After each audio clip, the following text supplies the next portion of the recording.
We're live. Okay, well, good afternoon, everybody. Thanks for being here with us at Virada webinar. Today, we will have a pleasure to share this space here in Portugal with Christopher Lafayette.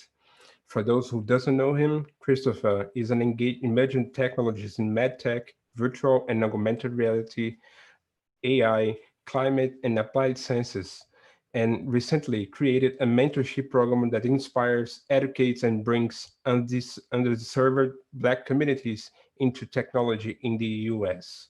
I had the pleasure to meet Christopher last year at Stereopsia in Brussels, and I thank Alexander Gerard for that.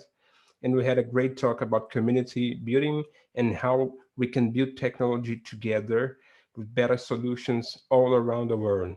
So once again, thanks Christopher for being here with us, and please begin the show. Hello, everyone. It's a pleasure to be here. Thank you, Inezia, for the introduction. And also thank you for the invitation to spend a little bit of time with you and everyone here today, especially by way of the association and everything that they're doing, and with the representation that we have going on in Portugal. It's just something that I think is just necessary in the space of XR, and hearing from places that you typically don't hear from when it comes to XR technology in particular.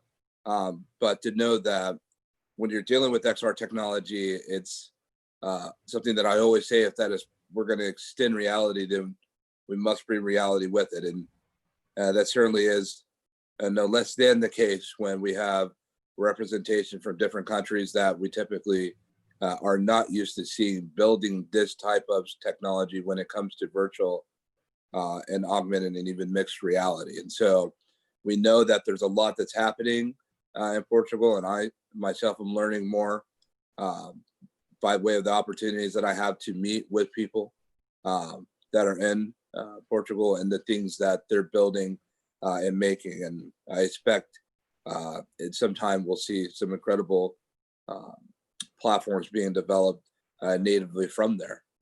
And so it's certainly a pleasure to be here and to spend some time with you all in these very powerful times. And so we find ourselves here in 2020 subject to different times. And as Inizio just mentioned, that we met at Stereopsia, and we knew each other before then, but we had the pleasure of spending time in Brussels, in congregated physical spaces, right? And now, no less than a year, we now find ourselves in virtual spaces and where we find ourselves congregating at. And the world has deemed what they consider virtual, these 2D precursors to 3D telepresence conversations and meetings that we have, and different sessions, presentations, keynotes, discussions, ideations. And as far as we've come along in technology, let's just say over the last 30 years, and then the leaps and bounds within even the last 10 years, whether you're dealing with cloud or whether you're dealing with the advent rise of 5G, so forth and so on, technology has become more greater than it's ever been on the face of this planet collectively. And as far as we've all come, and as great as our technology is, we now find ourselves in a situation where we realize that we haven't done enough. And for some time now, whether it's here in Silicon Valley, where I'm at, or in places across this particular country, the United States, or in other technology hubs around the world, there's been a certain monoculture that we've seen develop these types of technologies, and it's been very homogenized. And for one way or the other, it's been that case for some time. But now, as we move forward in the great build of technology, whether it's through artificial intelligence, whether it's through XR, we now realize that when it comes to a monoculture development cycle and build, that our products will only be so identifiable for so long, and that what we're building can only be as great as the people that build it and from the backgrounds from which they come from. And if technology is great now, imagine how much more better it can be if we begin to add other cultures to this great build of where we find ourselves today. And it's not for the sake of doing it as a feel-good initiative, but really for the sustainability and the scale growth of technology itself. It's incumbent for us to start building with a sense of a polycultural society, which takes us all the way back to ecoculture. And yes, we talk about diversity, and we should be more talking about ecobiotic diversity, which is speaking to the whole ecosystem. Because when we talk about ecosystems, what we tend to look at is an ecosystem is hardware and software and keyboards and screens, and that's not an ecosystem. Natively, an ecosystem are people. And the more homogenized that ecosystem is, actually is the weaker that ecosystem is when it comes to ecoculture. But the more culture that you have and the more diverse settings and native beginnings that you have introduced to that ecosystem by way of polyculture, the stronger that ecosystem becomes. Now, under the throes and under the banner of when it comes to product development, when it comes to accessibility, when it comes to inclusivity, when it comes to equity, now what we're doing is we're building products and we're hiring people that we want to buy our products. And now those products, when it comes to supply chain distribution, when it comes to identifiability, brand, product, now people from all different backgrounds can relate to this product that we want to distribute and that we want to sell and give, whether it's for enterprise or consumer. Now we're able to better identify that product and use it and have greater fidelity to it, because now we know we feel like it was built for us as well. And so when I go into a virtual space, and when it comes to something, let's say as simple as avatar development, and I go and ingress into this space, and I realize that there's only two avatar choices for me, a blonde white male or a blonde white woman. And if I've been invited to speak at this event, as I've had the pleasure of speaking across the country, around the world, whether it's in person or virtually. Now, if I'm invited to speak in this particular setting, in this particular platform, I may feel by way just of the avatar that I know that I was invited to this space, but I don't necessarily know this space was built for someone that looks like me. And so when I natively look at a lot of the platforms of technology, whether it's an XR, AI, roboticism, IoT wearables, you name it, I start to see more and more people that do not look like me that are building these platforms. And we see a lot of failure that happens early in startups. We see a lot of missed opportunities. I see so many different companies and crews that could have greater adoption if they only expanded internally. First, their mindset and vulnerability and having an open mind towards having more people that don't come from where they come from as a whole and don't necessarily look like them, no matter the color, no matter the gender. And the more that we have more inclusivity of gender, the more that we have more inclusivity of color, then we can say technology is on the track to being greater. Especially in these times that we find ourselves in, where communication has no doubt been the greatest and significant advancement of technology in the last 10 years. There's nothing that's become more advanced in tech than communication. And now that we find ourselves in this COVID era, we're now using the tools that we've been steadfast and hard at building, and the adoption rate has become astronomical. When you take platforms such as Zoom that goes from 10 million users to 400 million daily users a day, that's a lot. And look, the disruption is continuing to happen. And there has definitely been negative effects of what we've been seeing by way of the current state of XR, if you will, when it comes to COVID-19 with supply chain disruption. Now, we're already limited on HMD availability globally. Now it's become even more impaired, right? And so when people look at the world of XR in terms of VR, which you have about 26 million, maybe 27 million deployed headsets globally, versus augmented reality, which we're at about 1 billion available devices for AR experience, that's definitely a dichotomy there. And so saying that to say, we'll continue to use communication more than we have beforehand, even if there was an official solution for COVID-19.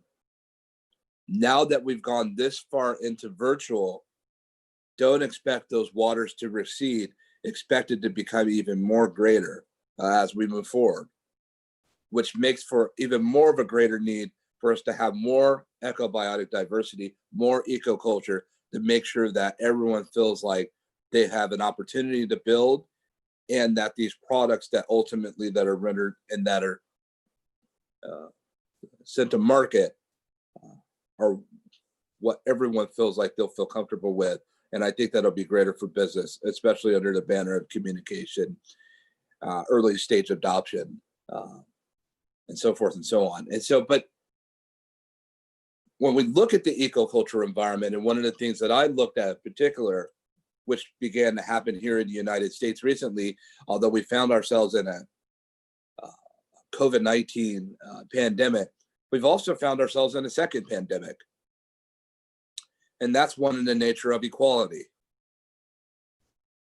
And there's been a lot of impassioned hearts and minds here locally in the United States, when in particular it comes to the Black community, which I happen to be part of.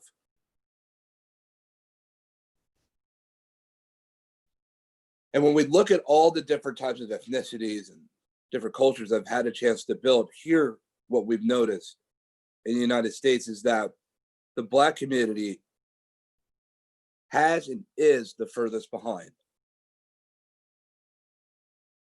Now, we're some of the biggest adopters of video games and gaming and different types of technology. We've been driving and leading cultural influence for decades.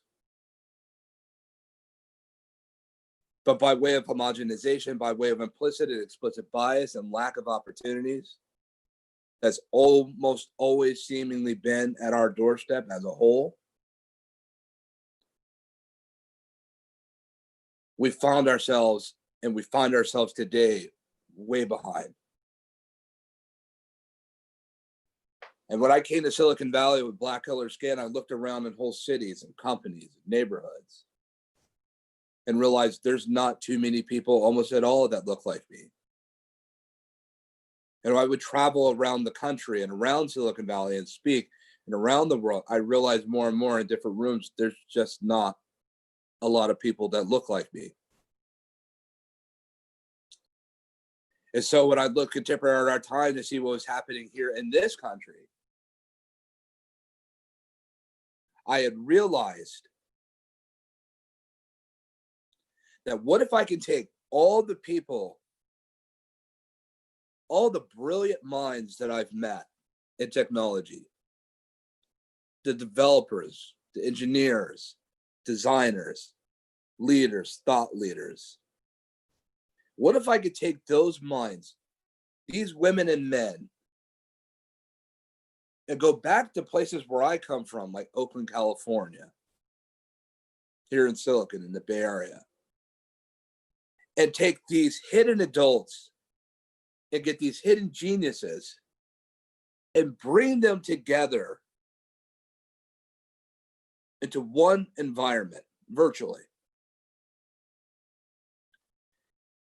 And so we have these hidden heroes and these hidden geniuses and bringing them together. If we're able to do that, what could happen?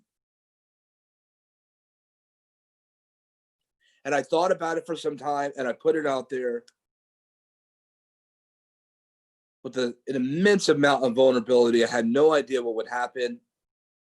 I did not know what my peers would think, how they would feel about me creating what's now the Black Technology Mentorship Program, which is doing very well. Because more and more professionals are identifying the need and the express need for more culture internally in their platforms and in their programs and in their companies.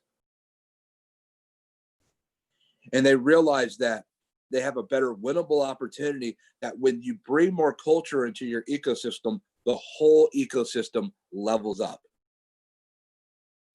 And everybody benefits. Nobody loses. No one's taking somebody's job away. We're creating more jobs, more opportunities, greater experiences.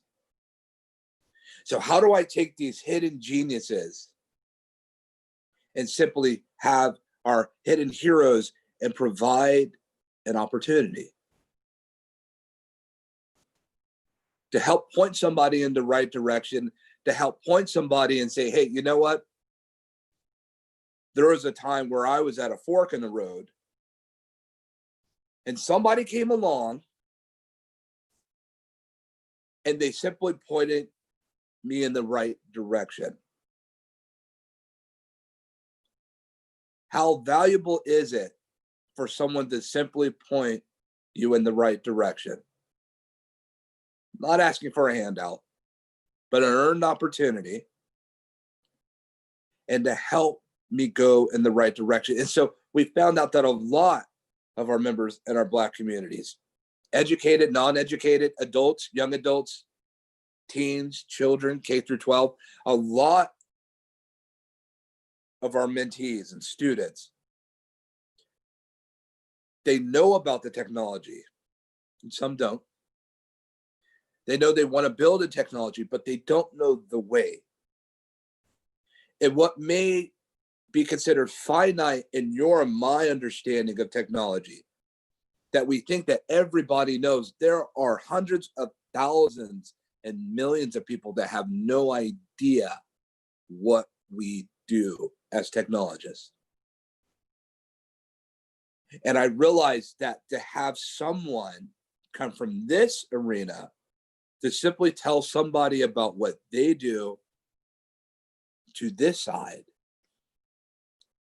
is bridging a gap. And so under the voice of just one of our mentors talking for 1 hour to groups of now thousands of our mentees for 1 hour may not seem so significant to our mentors, but to our mentees, it's a game change. And so the program, which I'm going to share with you now,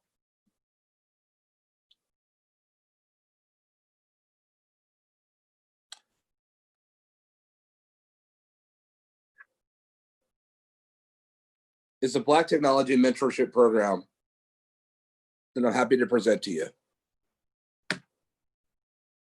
And it's a mentor-mentee program that inspires, educates, develops, teaches, drives, informs, advises Black communities. for the betterment of technology itself. And we have a mission. And that mission is solely focused on career path and entrepreneurship. To let our mentees know that you can get a job at Google, you can get a job at Apple, you can get a job at Facebook, but we also have a track for you to create the next Google, the next Apple, the next Facebook. That you have a startup and that it really can get funded. That, hey, you've been using an iPhone or Android all your life, or hey, you like that new Oculus headset, guess what? You can actually build it. And we're going to help you get there. That's a great question. Compassion. Compassion is the first step. Without the compassion for helping others by way of servant leadership, without the great empathy that's needed to understand outside of our own perspective and lenses on what's happening to other communities around the country and around the world, this program does not exist. Without the desire to want to help and give people opportunities that many of us have been afforded and given, without that, this program doesn't happen. And so we provide an opportunity.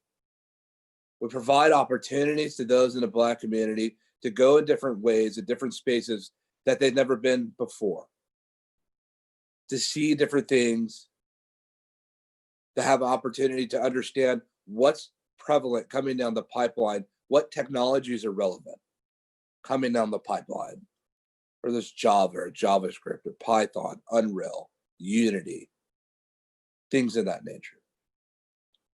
What they should be focused on and which way they should be headed.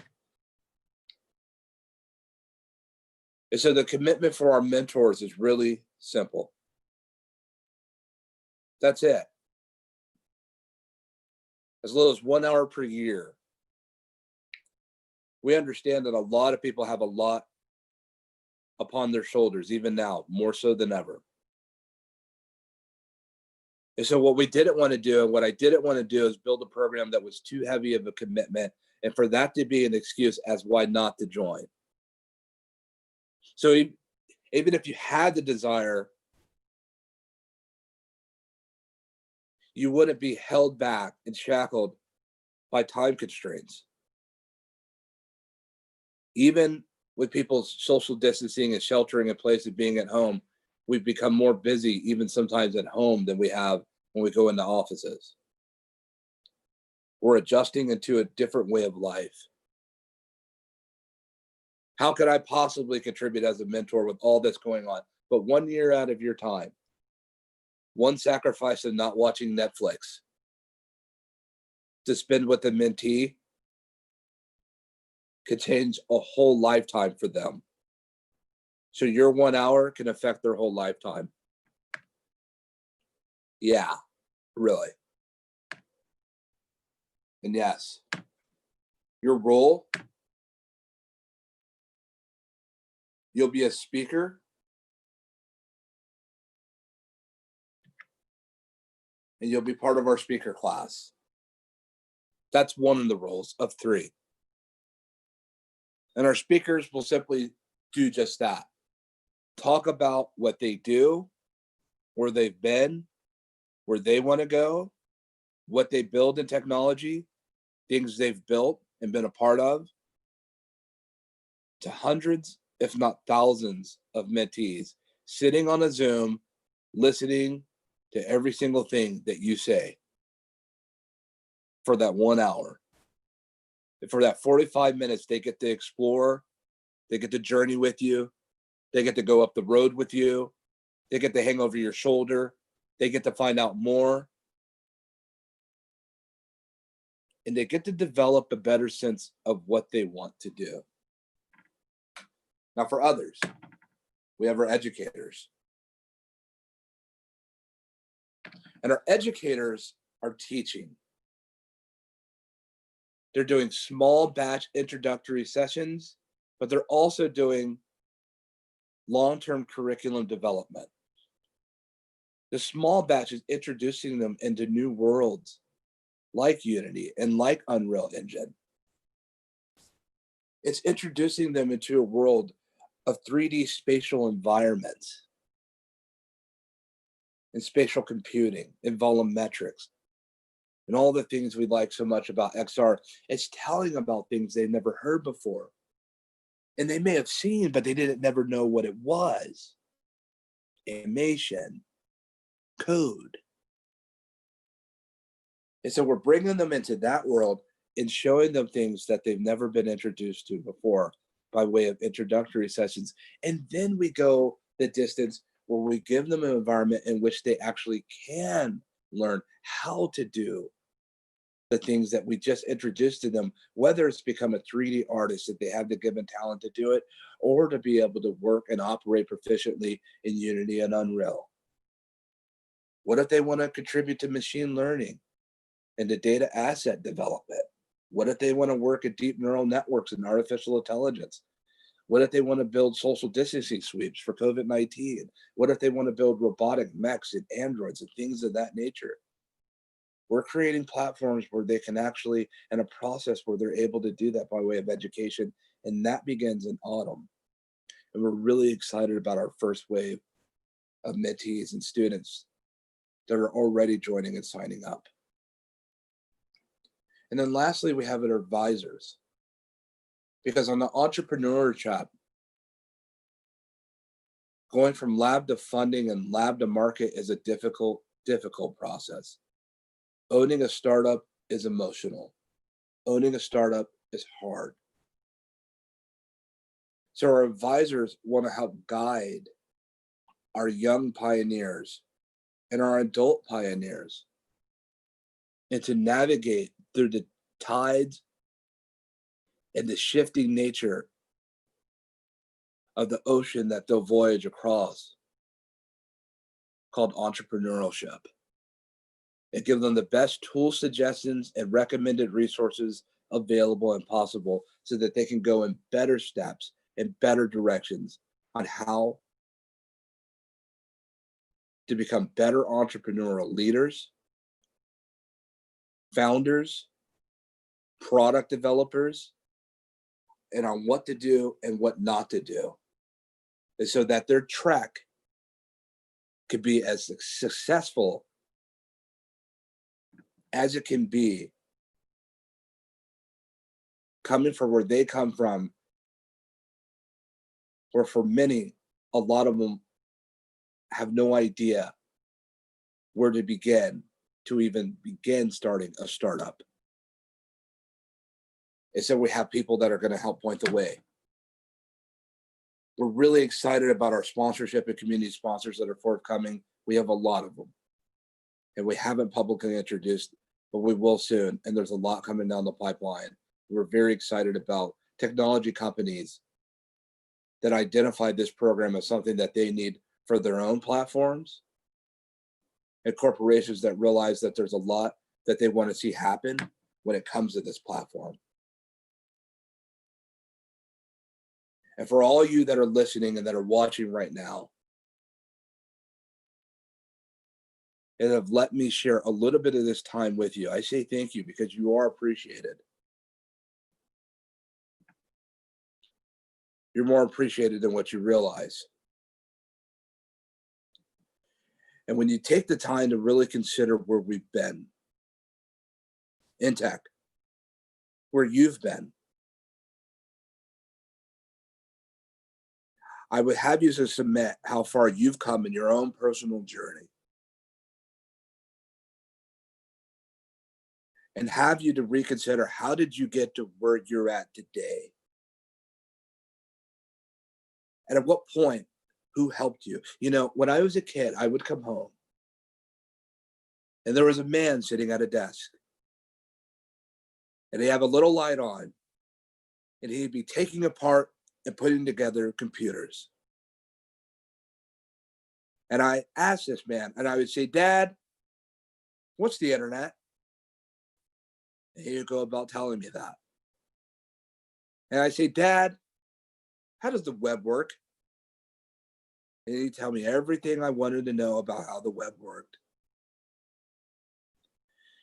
And I didn't realize till years down the road just how effective that was for me in getting my first fundamental lessons in technology.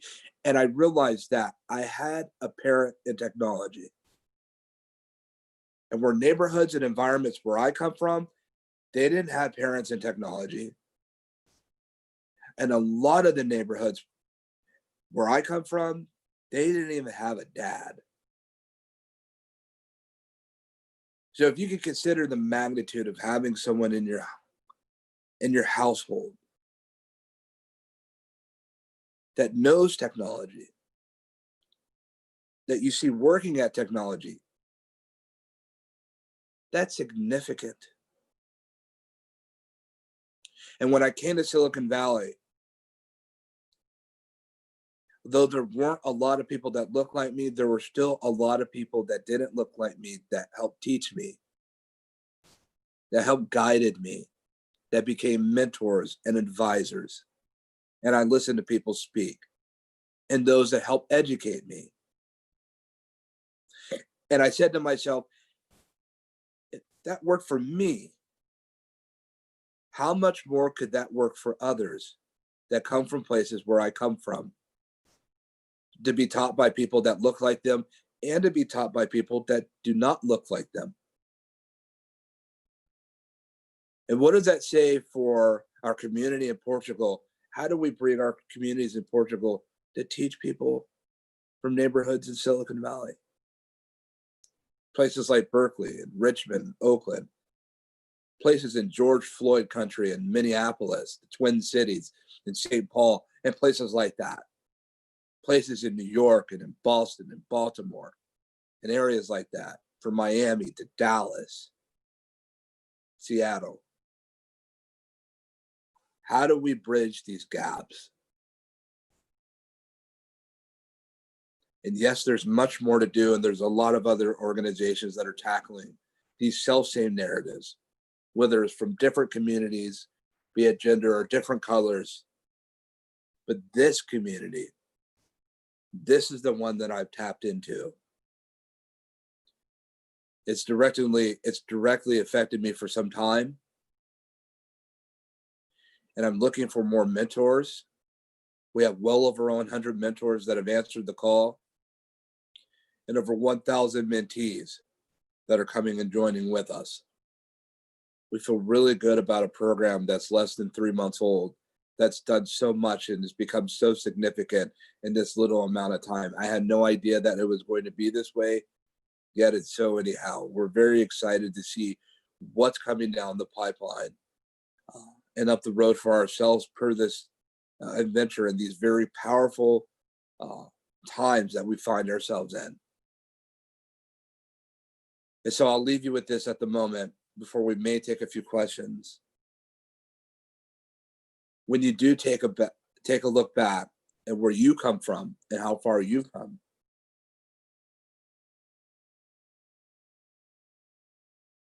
and when you consider all the people and the helping hands that help lend to you and guide the way,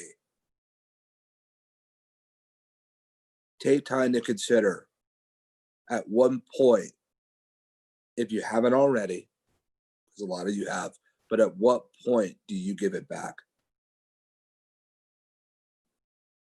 It doesn't have to specifically be for the Black community, but at what point do you give back that which was given to you?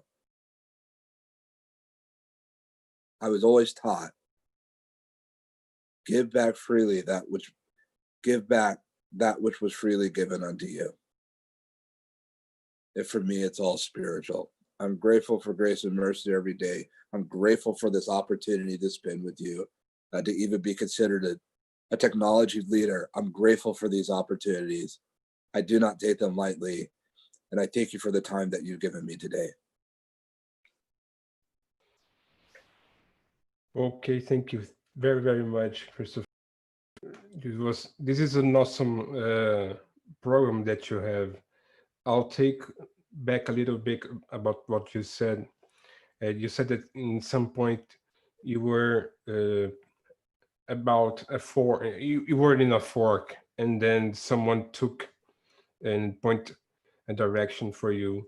I think that this is really, really important when you want to wonder what is a mentorship is.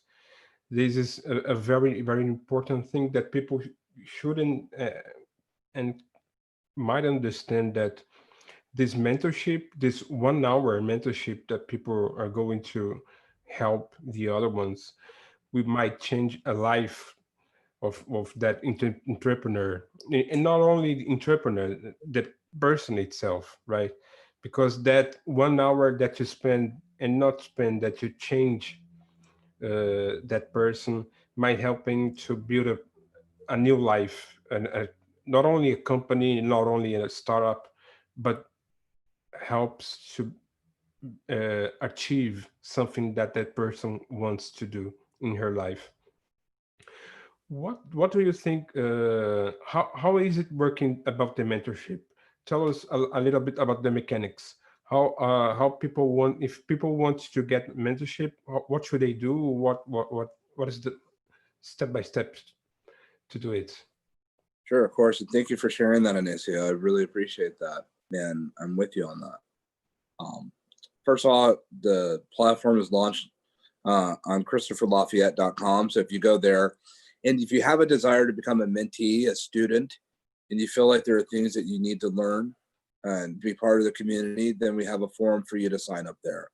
If you want to be a mentor and you feel like there's things that I want to teach or that I can speak, educate, or even advise about, then we also have a forum there for you to sign up. And we have our mentor sessions that are happening, that have been happening this summer, every Wednesday. In fact, we have a lot more coming up. Whether we're talking about artificial intelligence or climate responsibility, and just areas of focus that we're going to be focused on when it comes to our mentee educational sessions and courses that we're offering and that we have that are free. It's all free. We don't charge anything to our mentees. We give them a free opportunity, and they're taking advantage of that. And so our advisory is free. Our educational platforms to our mentees are free. We are having our educators that are putting together programs and making sure that they're compensated for their time and taking the time to create long-term educational and developmental practices for our mentee student class. Right now, we start with our speaker series that begins in September, and then it heads into our educators platform that begins in October and leads on into 2021. And then that's our first wave of educator class that begins. And then our second educator class begins January 2021, which we're really excited for. We have our pre-filter practices that we're putting into place, that are in place for our mentees that are coming in now, and for our mentees that are continue to flow in. And so they'll have educational opportunities this year. And they'll also have educational opportunities beginning in 2021, which we're really excited for them about. Now, when it comes to us working with our company and corporate partners, the biggest part of what we call the last mile fulfillment is actually creating an opportunity through the last mile fulfillment for those that are on our career paths to get jobs, and for those that are in our entrepreneurial tracks to actually create funded platforms. And we do this by way of a pre-filter, incubator, and an accelerator program process that we call shipyards, which we're really happy to introduce here in the future. But there's a process in which we want all of our mentee students to go in, whether it's classes, training, hackathons, platform development, lab to funding, and lab to market initiatives on the entrepreneur side, or it's on the career path is actually education, interview, enter into the actual company itself. And then we go through what we call our postmodern apprenticeship, which is actually being with our mentees still, even after they get a career, secure a career and a job. Because what we don't want them to do is just get a job and we leave them and say, that's it, so long, see ya.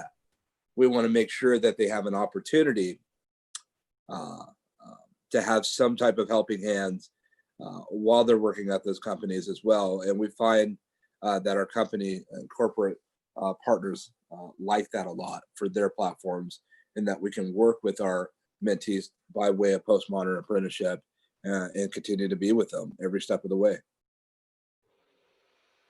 Great. We have a question here from Linov. They want to know, Linov is a startup here from Portugal, and they want to know, how can we hire without some cliche? How can we help to make it hire more people and without some cliche, and try to make it balance a little bit more? That's a really great question. So a lot of companies that I've advised here in Silicon Valley and elsewhere, is a lot of that begins with how you look and what your brand looks like. When I go visit your platform, do I see any type of representation of people that look different from the people that started the company? Do I feel like there's an inclusive environment and inclusive nature that's fortified in my brand? Those are some of the things we talk about when we talk about a visual invitation and visual comfortability, without necessarily having to go out there and say, we hire diverse, we hire diverse. I think the best way of saying that you hire diverse is to actually look diverse. And when you look diverse, that's going to attract and appeal people and say, hey, you know what, over there, I like what they're doing, but I don't think they want people that look like me, because when I go visit their platform, I don't see anyone that looks like me at all. But over there, I also like what they're doing. And when I go look at their platform, I see people that actually look like me. I think I'm going to go on over there and see if there's an opportunity that may present itself, because they have some jobs that are open, right? So a lot of it is not going out and saying, hey, we're looking for 15 Black engineers. That's one of the problems Silicon Valley has, is they do that. I'm looking for 60 Black engineers right now because I want to hire them. I guarantee if you fortify your brand to look the part of diversity, eco-biodiversity, and eco-culture, if you look like that, you will attract the talent. Now, when it comes to your hiring managers and people that hire, we know that a lot of talent is up against really tall walls of implicit and explicit biases. So I think a lot of these companies should have a good talk with their hiring managers and hiring management, so that they realize that they're not coming with a heavily biased lens. We know that bias exists, but not a heavy bias lens. And to realize that the more eco-culture that you have, and that's one of the things I talk about with companies almost the most when it comes to diversity, equity, inclusion, belonging. I talk about it from an eco-culture perspective, and teaching companies how to have better processes in place, so that you don't have to be specific towards gearing towards specific people that you want to bring in, but that you'll look the part, and it'll create a much more inclusive environment all the way around. Great. Another question here. Hello, Chris. How can we surpass the fact that VR and AR hardware may be too expensive for most people in the neighborhoods? Because information is free, but hardware is not.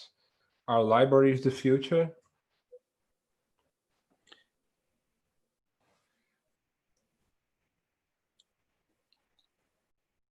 Give me that question again so that I can appreciate it. There's a lot with that. I felt like I heard two questions in there, Anicia. I need to hear that one again. You got to run that back for me again. Okay, well, hello, Chris. How can we surpass the fact that VR and AR hardware may be too expensive for most people in the neighborhoods? Sure. That question is a good question. And that's one of the things we talk about with accessibility. See, a lot, especially when it comes to VR, a lot of the hardware and a lot of the failure that's happened, even pre-COVID, is that it's too expensive. It's too high in cost. And the people that build it, they love the idea of what it can do. And they fall so in love with their idea that they think that people are willing to pay these astronomically high price points because they think that their product is so good, even on the enterprise side. On the enterprise side of the things, they think that these companies that are $1,000,000 and $1 billion valued companies are just going to lay down and buy hundreds of thousands of HMDs that cost $2,500, over $1,000 a piece. And they're just not, because why? One, they're not convinced that this new technology, or this emergent technology, that this emergent technology is better than what they've been using traditionally. That's one. Two, right, Inicio? They're not convinced of that. Two, we haven't done a better job in actually educating what VR and AR actually is to justify those high price points. Yeah. I mean, think about that. We're sitting here saying, hey, we have a VR headset, we have AR glasses for manufacturing AR, $2,000. Well, how do you justify that when you haven't even told people what it does and what are some of the best use cases? You tell people what it can do, but you haven't talked a lot about the case study. You haven't talked about the residual benefit of what's happened when it comes to other platforms. And so you're asking them to pay a significant high price point to become an early adopter of a thing that they don't know, and an untried and untested, barely tested methodology horizontally in all these different industries. And the prices are too high. Now, on the consumer level, it's the same thing. Now, Quest has done a good job when it comes to under a price point of $500, unless you consider tax. But for the most part, you can get a Quest for under $500. They did good with Go. On record, Quest is still my favorite headset. I have a few others, but I'm not talking about them right now. But Quest is still my favorite headset. What I don't like about Quest is the accessibility in terms of the distribution. How hard is it? How hard was it? And we can't blame COVID on it. Yes, it's harder to get a Quest now, but how much harder was it to get a Quest pre-COVID? And so what Quest said is that we're going to roll out to certain markets and get it to certain people. I think they should have made it much more broad, because I hear from people around the world all the time about how they want greater accessibility for hardware that actually is affordable. And so I think we have to ultimately do a better job of teaching and educating what these technologies are. And we have to have better connectivity with companies that are willing to have adoption programs to be willing to adopt your technology, because you have a lot of founders. One of the biggest obstacles for a founder to understand is not to fall in love with your own idea. You think the idea is great, you think what you're building is great, and then when you go to market, you fail, and you go hide your head somewhere. You don't want to be seen public anymore. You're embarrassed because your product that you spent so much time, energy, money, emotion in failed. Why did it fail? It's a good product, but why did it fail? Because you failed to empathize with the audiences that you want to sell to. Was there another part of that question, Anicia? Yeah. And the second part is, are libraries the future? And I think that he means that in the libraries you can find headsets, public headsets for use. And do you think that those are the places where people will use to go to use headsets, HMDs, and equipment? No, I don't. I think you're going to find that for certain communities. Yeah, sure. But no, because I think you're going to have location-based entertainment and location-based education. I know a lot of our industry talks about LBE and location-based entertainment. I get that, but that's so narrow to think that that's the entire future of VR. The future of VR is location-based education, LBE, not location-based entertainment. Yes, that's a big part of it, but entertainment will be siloed and brought home eventually. But educational platforms where you have group corporate training, individual telepresence communication stations, holodeck development that you can enter into, and that you can telepresence yourself into other environments, and you to them and them to you. That is the future. So it's not necessarily libraries, because when you think about the cleanliness, right, of cleaning up that environment and taking care of it, libraries aren't necessarily environments that are going to be doing that completely while they're dealing with other things. Now, I will say this, when it comes to libraries, I can eventually see us having libraries that are free from paper and free from books, where it's just whole walls full of HMDs that people go in there to. But to be able to do something of that size, your VR and AR experiences are only as good as the space in which you have to operate them in. Don't you think that universities could help with those immersive labs that most of them, that at least few of them have, like creating public immersive labs to share and allow people to come and learn about it? Yes, I think you're seeing that. I've advised some actually on the university level for the holodeck development and experimental. I think you're absolutely right, Anicio. There are more labs now, XR labs out there, and there's going to be even more at some point, I imagine, when it comes to telepresence, even by way of distance learning, that we're going to see experimental prototypical environments and constructs for XR use cases that are going to be developed. But I'll say this too, a lot of times we try to predict what's going to come down the future, and we do such a lousy job of it, and that we shouldn't do that.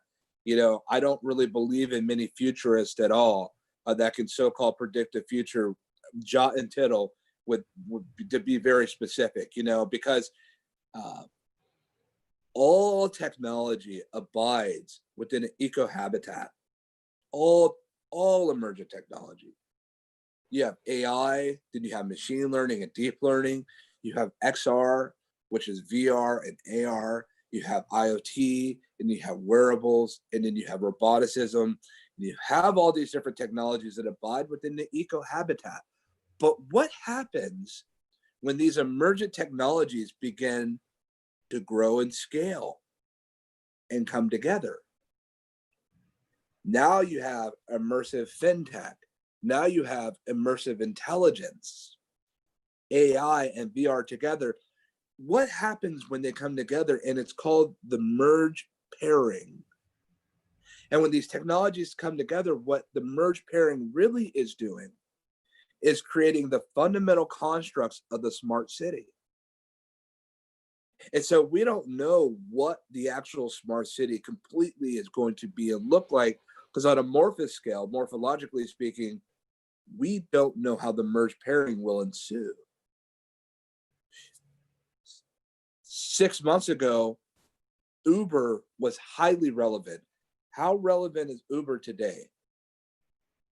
Airbnb, for example, the same thing. How high relevant is Airbnb today, Anicio? Technology is usually what disrupts technology, but never have we seen, contemporary to our time, a pandemic disrupt technology. It makes you consider. Yeah. Another question that we have here from João Christopher. In your opinion, what is the best way of finding a mentor?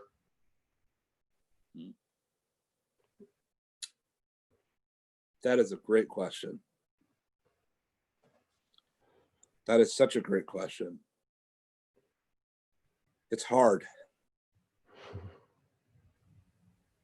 That's your answer. To find a mentor, to find the right type of mentor,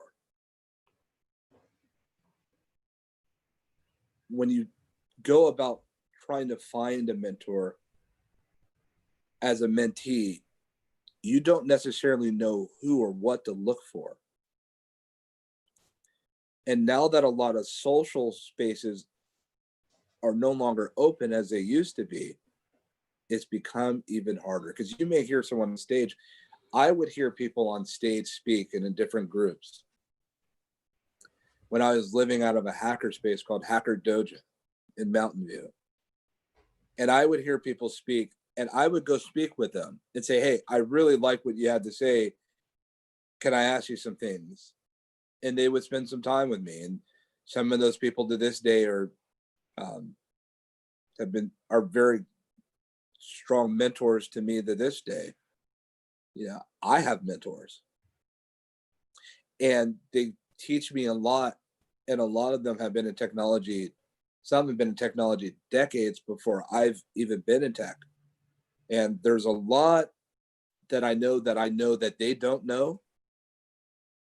And it's different because I've become more of an expert in certain regards than what they are in.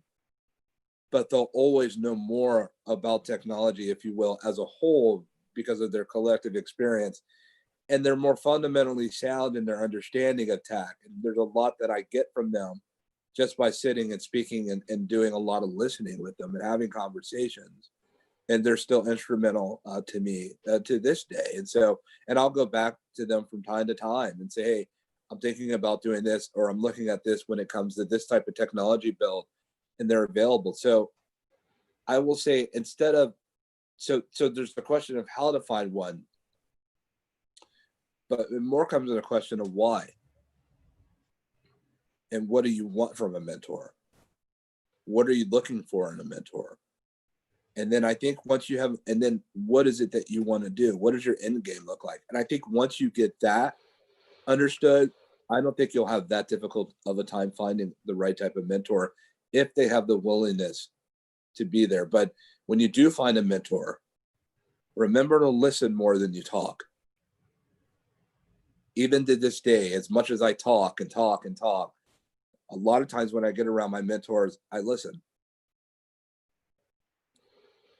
Yeah, that's a good thing. Sometimes, but sometimes we have to take into consideration that those entrepreneurs, they don't know, uh, as you said, what they need, because Right. they might need a lot of things at the same time, but they have to choose the most important gap that they have and try to find someone who can help them with that gap, that bigger one Yes. at least, right? Yes, of course. Yes. Yes. Yeah, yeah, that's awesome. So, coming back to the mentorship program, this is going to be a lifetime program. Does it end? Does it have phases for now? What are your plans? What do you plan? I know that there is a couple sessions going right now. You said that you had already 1,000 people subscribed as mentees, and that's awesome. But what are the next steps? Yeah, sure. I mean, we'll head into our educator class. And then from there, we'll go about getting people jobs at funded startups. Those are next steps, and we'll see how that does. And this program, in part, will only be as strong as the companies that want to work with us, and corporations, and our community partners, and our community sponsors, and our corporate sponsors. And so we'll see how far that can go. Um, It's of my hope that this goes the distance. And I think you asked a really good question, Inicio. I don't want this to be a lifetime program for decades, because wouldn't it be great if we never had to have programs like these in the first place? So the idea is to build a program like this so that we can end programs like these. Yeah, man, that is awesome. We don't have more questions over here. Uh, do you feel like saying something else to wrap up this? I think that was an awesome. This program is awesome. Uh, I just applied for be a mentor, and I'm searching for people who might fit to be a mentee to help them to subscribe it to. Do you feel like saying anything else that you wanna? You know, my friends in Portugal who I know and who I don't know, a lot of people in Europe who I know, and obviously the majority of people I don't know. I ask that you join us on this journey, this adventure of becoming a mentor. I promise you it'll be rewarding. There's a lot of opportunities that come from this. And more importantly, what will happen is it not just for our mentees to learn from you, but you will learn from them. And I guarantee that this will make you stronger. Thank you for being so inviting, Portugal. Thank you for the opportunity, Anicio. Thank you for the invite. Louis, I know that you're out there. I hope that you're well also. I really hope that everyone takes good care and that's well. I'm really grateful. I'm really just spiritually grateful for these opportunities to be able to spend time with you in these particular times. And I certainly hope the best for all of you in the future forward. Thank you. Thank you, Christopher.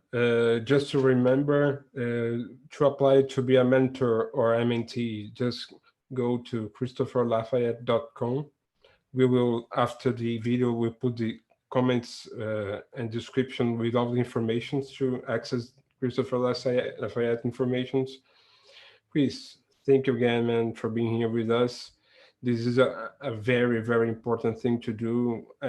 We need to evangelize to make those technologies go further, but not only thinking about the technology, thinking about people who can use, who can develop, who can learn, who can share, and who can build their own lives using VR and AR. And this is awesome what we are doing. Congratulations for that. Thank you, Anicia. Okay, guys, thank you very much for being with us. This was another webinar from Vidala, Portugal, and I hope to see you in September when we will have our next webinar. Okay, see you. Bye-bye. Cheers.